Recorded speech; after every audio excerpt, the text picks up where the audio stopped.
अब कुछ अहवाल जानेंगे गिलगित बल्तिस्तान का। खबर शामिल करें, महकमा ज़राअत, शुगर और ज़िला इंतज़ामिया के ताउन से 4th नेशनल एप्रिकॉट फेस्टिवल का 2 रोज़ा मेला फ्रूट नर्सरी हशोपी शुगर में सज गया है।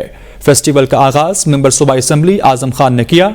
मकामी और गैर मकामी किसानों की जानिब से खुबानी से बने मुख्तलिफ प्रोडक्ट के स्टॉल लगाए गए। फेस्टिवल में माजूर अफराद ने भी बढ़ चढ़ कर हिस्सा लिया और खुबानी से बने मुख्तलिफ इकसाम के प्रोडक्ट्स, खुबानी का जाम, एप्रिकॉट जूस समेत दीगर चीज़ों के स्टॉल्स लगाए गए। सेब, नाशपाती समेत मुख्तलिफ ड्राई फ्रूट्स और हैंड मेड प्रोडक्ट्स के स्टॉल्स भी लगाए गए।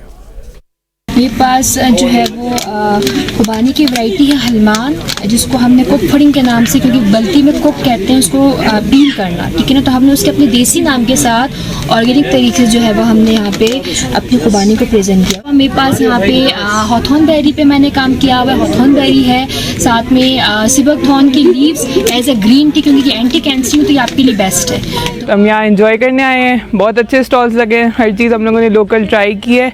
यहाँ की बहुत मज़ा आ रहा है, यहाँ पे लोग भी बहुत अच्छे हैं, बहुत अच्छे से वेलकम कर रहे हैं। हम यहाँ कराची से आए हैं, यहाँ पे एप्रिकॉट फेस्टिवल हम एंजॉय करने आए थे। हमने यहाँ पे बहुत सारे देखे स्टॉल्स, बहुत अच्छे थे। हमने यहाँ पे नमकीन चाय ट्राई की थी और एप्रिकॉट जूस ट्राई किया था, वो बहुत अच्छा था।